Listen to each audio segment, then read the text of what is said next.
ஸ்ரீராமச்சந்திர பரபிரம்மணே நமஹ. ராமலக்ஷ்மணால் அழிச்சிட்டு திரும்புகிறோம்னுட்டு ராவணன் கிட்ட சொல்கிற அரக்கர்கள் மத்தியில் விபீஷ்ணன் ராவணனுக்கு சில வார்த்தைகளை சொல்ல முனைகிறார். நம்ம வீரத்தின் மூலமாக நம்ம அழிக்கிற தண்டனை பலிக்கணும்னாக்கா நம்ம எச்சரிக்கையாக இருக்கிறவாளை நம்மளால் பண்ண முடியாது அந்த வேலை. எச்சரிக்கையாக இருக்கிறவா, வெற்றியை இயல்பாக உடையவா, தெய்வ பலம் பெற்றவாளை இவாளை எதிர்க்கிறதுன்றது ஒரு எளிசில் அவளை அணுகவே முடியாது. அப்போ எப்படி நீங்கள் அவளை தோற்கடிப்பேன்? ராமர் அப்படிப்பட்டவர். பயங்கரமான சமுத்திரத்தை ரொம்ப எளிசில் தாண்டி வந்து லங்கையில் ஹனுமானால் செய்யப்பட்டிருக்க காரியத்தை நினச்சி பாருங்கள். கூடியிருக்க அரக்கர்களே எதிரிகளுடைய படைபலமும் அவற்றினுடைய பராக்கிரமும் நம்மளால் நிச்சயித்து அறிஞ்சு கொள்ள முடியாததாக இருக்குது. அப்படிப்பட்ட சூழ்நிலையில் அவசரப்பட்டு ஒரு காரியத்தில் நம்ம இறங்க முடியாது. அவருடைய மனைவியை நம்ம மன்னர் அபகரிச்சுன்னு வந்தார். அதுக்கு முன்னே அந்த ராமரால் நம்ம மன்னருக்கு செய்யப்பட்ட குற்றம் என்ன? எதுக்கு அந்த செயலை நம்ம வரம்பு கடந்து போய் அந்த ராமருடைய மனைவியை நம்ம கொண்டு வந்திருக்கோம்? அப்படி இது பண்ணாதனால தானே இப்போது கரனை போய் அணிச்சு ராமரால் அவன் கொல்லப்பட்டிருக்கான். அதுக்காக ராமர்கிட்ட நம்ம தவறு காண முடியுமா? தான் உயிரை காப்பாற்றிக்கிற உரிமை எல்லா உயிரினங்களுக்கும் இருக்குது இல்லையா? பிறர் மனைவியை கண்ணெடுத்து பார்க்குறதும் ஒருத்தனுடைய புகழுக்கு கேடு விளைவிக்கக்கூடியது, அவனுடைய ஆயுசை குறைக்கக்கூடியது, அவனுடைய பொருளை நாசம் செய்யக்கூடியது, அனைத்தையும் ஒழிச்சு கட்டக்கூடியது, பாவத்தை வளர்க்கக்கூடியது. அதனால் சீதையினால் நமக்கு பெரும் விபத்து வந்து தான் தீரப்போகிறது. அபகரிக்கப்பட்ட அவள் மீண்டும் ஒரு இடத்துல சேர்க்கப்பட வேண்டியவளாக இருக்கா. விபத்தை ஏற்படுத்துகிற செயலால் யாருக்கு என்ன பயன்? அவர் தர்மத்திலேருந்து அவர் தவறாதவராக இருக்கார், பேராற்றல் படைத்தவராக இருக்கார் ராமர். அவரோட விரோதத்தை வளர்த்துக்கிறதுன்றது நம்மளுக்கு நல்லதான விஷயம் கிடையாது. சீதை அவர்கிட்ட தான் சேர்க்கப்படணும். யானைகளும் குதிரைகளும் ஏராளமான ரத்னங்களும் நிறைஞ்சு விளங்குற நம்ம பட்டணம் ராமர்னுடைய பானங்களால் அழியறதுக்கும் என்ன? சீதை அவர்கிட்ட சேர்க்கப்படணும்னு சொல்கிறார் விபீஷ்ணன். அவர் மேலும் சொல்கிறார், ஒரு பெரிய வானர சேனை லங்கையை நாசம் செய்யறதுக்கு என்ன? சீதை ராமர்கிட்ட சேர்க்கப்படணும்.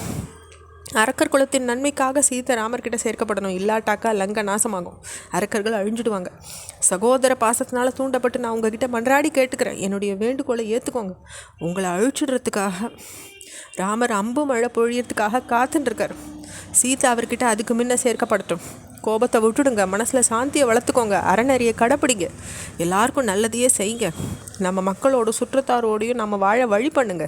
சீதை ராமர்கிட்ட இதெல்லாம் சேர்க்கப்பட்டால் தான் இதெல்லாம் நமக்கு கிடைக்க போகிறது அப்படின்னு விபீஷ்ணன் அவருடைய கருத்துக்களை சொல்கிறார்.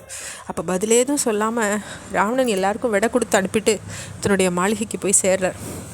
அடுத்த தினம் சூரியன் உதயமானதும் தர்மத்தில் நாட்டமுடையவருமான வீரனுமான விபீஷ்ணன் தன்னுடைய மூத்த சகோதரனான ராவணனுடைய இருப்பிடத்துக்கு போகிறார்.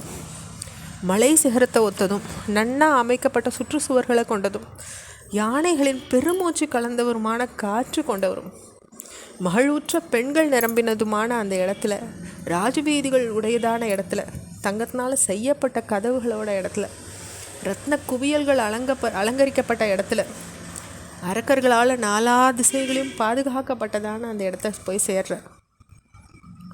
அப்போ ராவணன் மாளிகைக்குள்ளே மேகத்தினுள்ள புகிற சூரியன் போல விபீஷ்ணன் நுழைஞ்சார். அப்போ ராவணன் மாளிகையில் வேத கோஷங்கள் ஒழிச்சுட்டு இருந்தது. தன்னுடைய இயல்பான ஒளியினால் சிறந்து விளங்கினவரும் தன்னால் பாதுகாக்கப்பட்டவனால் ரொம்ப கொண்டாடப்பட்டவரும் பெருந்தோள் படைத்தவனுமான ராவணனை விபீஷ்ணன் வணங்கிட்டு ராவணனுடைய சமிகையை ஏற்றுண்டு பொன்னால் அலங்கரிக்கப்பட்ட ஒரு ஆசனத்தில் உட்காந்துக்கிறார். இடம் காலம் நேரம் இதுக்கு பொருந்துகிற வகையில் பேசக்கூடியவரும் உலக வழக்குகளை நன்னா அறிஞ்சவருமான விபீஷ்ணன் நல்ல சொற்களால் மந்திரிமார்கள் புடைசூடு அமர்ந்திருந்த ராவணனுடைய உள்ளங்குளிர செஞ்சுட்டு அவனுக்கு நன்மை அளிக்கக்கூடிய வார்த்தைகளை பேச தொடங்குறார். எதிரிகளை வெல்றவரே, சீதை இந்த இடத்துக்கு எப்போ வந்து சேர்ந்தாலோ அந்த நாள் முதலே உங்களுக்கு அழிவுக்கு ஆன அபசகுணங்கள் பலவற்றை நான் பார்த்துட்டுருக்கேன். யாகத்துக்காக மூட்டப்படுற அக்னி மந்திரங்களால் வளர்க்கப்படாமல் தீப்பொறி கலர்ந்ததாகவும் புகை கலர்ந்த ஜுவாலையாகவும் இருக்கிறதாகவும் மங்களாகவும் இருக்கே தவிர சுடர் விட்டு எரியறதே கிடையாது. யாகசாலைகள்லையும் வேதம் ஓதுற இடங்கள்லையும் எறும்புகளும் பாம்புகளும் அப்பப்போ பார்க்கப்படுறது அது ஒரு நல்ல சகுனம் கிடையாது.